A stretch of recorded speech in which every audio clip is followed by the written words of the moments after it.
The first bone I want to look at will be the clavicle. The clavicle, sometimes referred to as the collarbone, is the only bony articulation between the rest of the body and the upper extremity. The clavicle articulates with the sternum and with the scapula. It is, again, the only bony articulation between the upper extremity and the rest of the body. On the clavicle, there are a few things you need to remember. First of all, your book does not show you the clavicle from an anterior view. The book shows the clavicle from a superior view and from an inferior view. And this oftentimes throws some students off. From an anterior view, you cannot tell that the clavicle has curves that are integral parts of its function. From a superior and inferior view, it is easy to identify these curves. This is why your book does this, but it can be very misleading.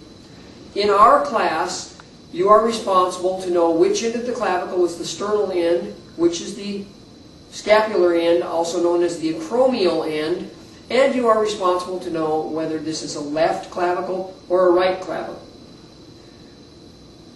For all bones, there are a minimum of 3 things you must know in order to determine whether a bone is left or right. Now, the minimum 3 things are not always the same. You may know 3 things about a bone that will be 3 things that will help you.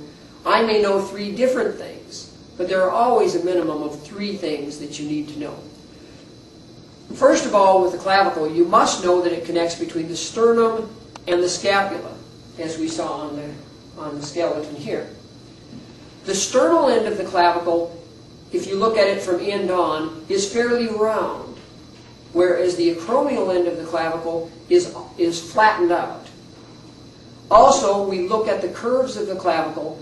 If you look at the skeleton, and I'll just hold this up on myself, as we leave the sternum, the clavicle comes forward and then turns and dives back to meet the scapula.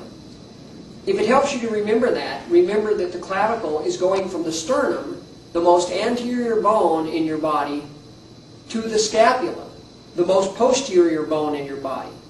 So it has to have some curves to reach from the front to the back. So again, round end to the sternum, it curves forward, then curves back to reach the scapula. That alone is not enough to determine a right or a left clavicle. If I flip this over, it is still coming forward from my sternum and then diving back toward the clavicle. So what you now need to know is which is the top side of the clavicle, which is the bottom side of the clavicle. On the clavicle, about 1 inch from the acromial end, there is a small lump on the bottom of the clavicle. That is called the conoid tubercle. The conoid tubercle has to point downward, and it has to be toward the back of this clavicle. So if I were to place the clavicle on this side of my sternum and have it come forward and then diving back, the conoid tubercle would be here. And although it is on the back of the bone, it is pointing upward. So I know that is incorrect. If I flip the clavicle this way, now the conoid tubercle is down, but notice the clavicle is not coming forward from the sternum, it is diving backwards and then coming out. So that would be incorrect.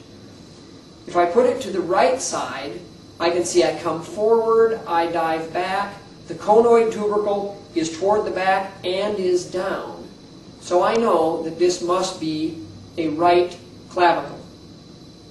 Again, remember the sternal end is round, the acromial end is flattened, and about 1 inch from the acromial end on the bottom of the clavicle there is a tubercle known as the conoid tubercle.